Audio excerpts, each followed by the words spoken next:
Thank you, Grandma, for raising me. Yes, son. You are welcome. For you, son. Assalamualaikum teman-teman. Halo semuanya. Selamat datang di channel kisah inspiratif Denny Ahmad Azhar yang selalu bikin hati adem dan pikiran terbuka. Jangan lupa tulis pendapat kamu di kolom komentar ya. Karena hari ini kita bakal dengerin kisah bule yang ditolak di negaranya, tapi malah dapat kasih sayang tulus dari nenek miskin di Jawa. Penasaran? Yuk kita mulai. Namanya George, bule asal Inggris. Dulu hidupnya bisa dibilang sempurna, kerja di perusahaan teknologi ternama di London, punya mobil sendiri, apartemen mewah di pusat kota.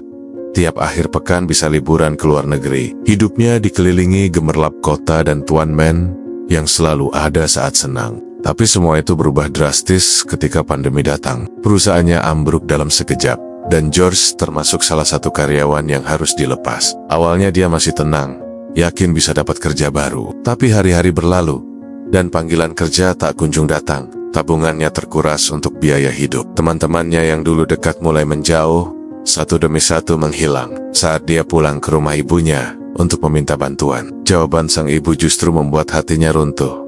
Kamu sudah dewasa, kamu harus bisa mandiri. Kata-kata itu seperti tamparan keras di tengah badai. Frustrasi, George memutuskan untuk pergi jauh. Mungkin aku harus cari hidup yang baru di tempat yang jauh dari semua ini, pikirnya. Dia menjual barang-barang yang tersisa, beli tiket murah ke Asia, dan mulai petualangan tanpa tujuan pasti. Tapi hidup di negeri orang tidak semudah yang ia bayangkan. Uang makin menipis, koneksi internet terbatas, dan bahasa jadi penghalang. Sampai akhirnya, dia terdampar di sebuah desa kecil di Jawa Timur. Tak ada yang mengenalnya, tak ada yang dia kenal. Dia benar-benar sendirian, hanya membawa tubuh lelah dan harapan yang nyaris pudar. Di satu siang yang terik, George duduk di pinggir jalan desa yang sepi.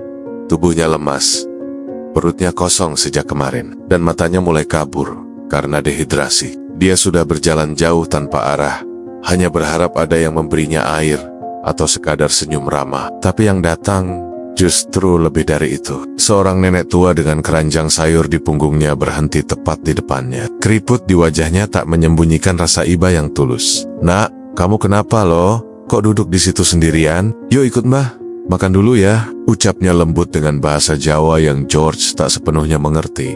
Tapi intonasinya menenangkan. Tanpa pikir panjang, George mengangguk pelan. "Ayai, Mbah Surti," menyusuri jalan kecil menuju gubuk bambu yang reot tapi bersih. Di sana, Mbah Surti menyiapkan sepiring nasi hangat, sambal, dan tahu goreng. Bagi George, itu makanan terenak yang pernah ia makan seumur hidup. Ia tak percaya di tengah kesendiriannya ada orang asing yang tidak menanyakan siapa dia, dari mana, atau kenapa bisa ada di situ. Yang dia temukan hanya tangan kecil yang terbuka lebar, dan hati yang jauh lebih besar.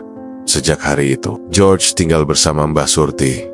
Meski rumahnya sederhana, berdinding anyaman bambu dan beratapkan seng berkarat, suasananya hangat. Tiap pagi George ikut Mbah Surti ke sawah.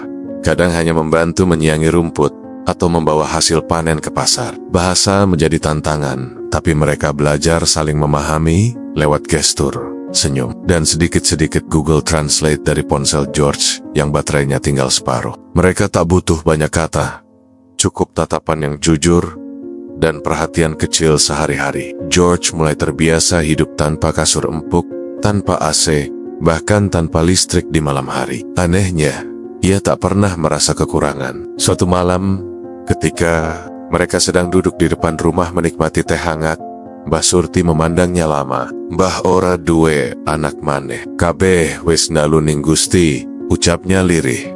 George menatapnya heran. Mbah lalu tersenyum, menepuk tangan George dan berkata pelan, "Kowe saiki anak Mbah." George terdiam.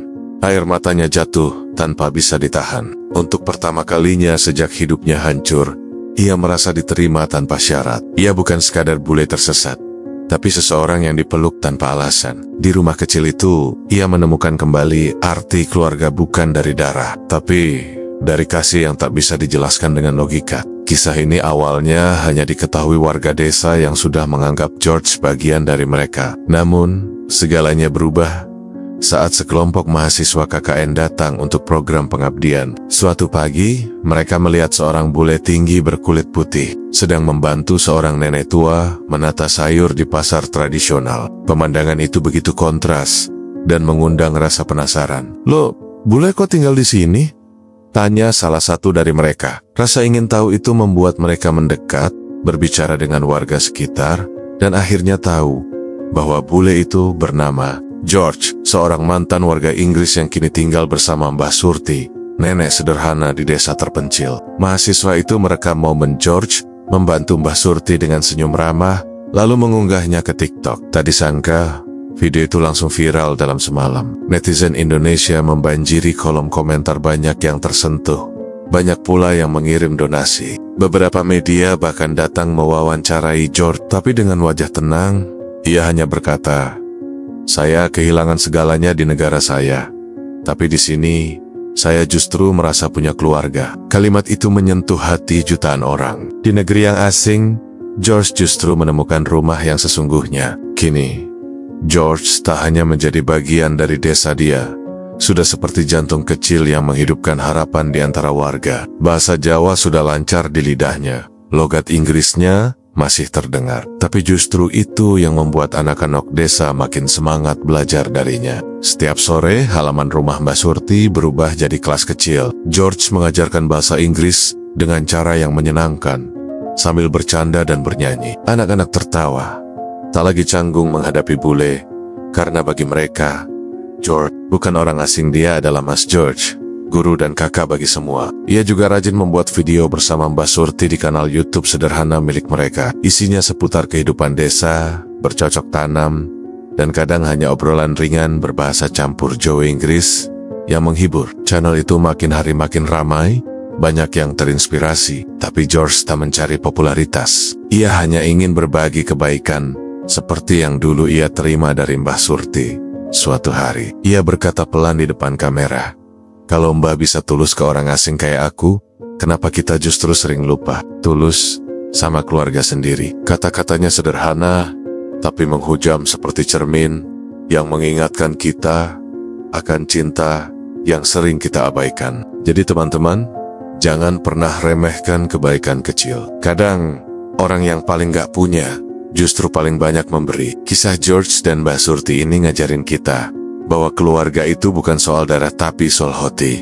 Kalau kamu tersentuh sama kisah ini, jangan lupa klik like, share ke teman kamu, dan tulis di komentar, "Aku mau jadi orang baik, walau hidup sederhana." Sampai jumpa di kisah inspiratif selanjutnya. Wassalamualaikum warahmatullahi wabarakatuh.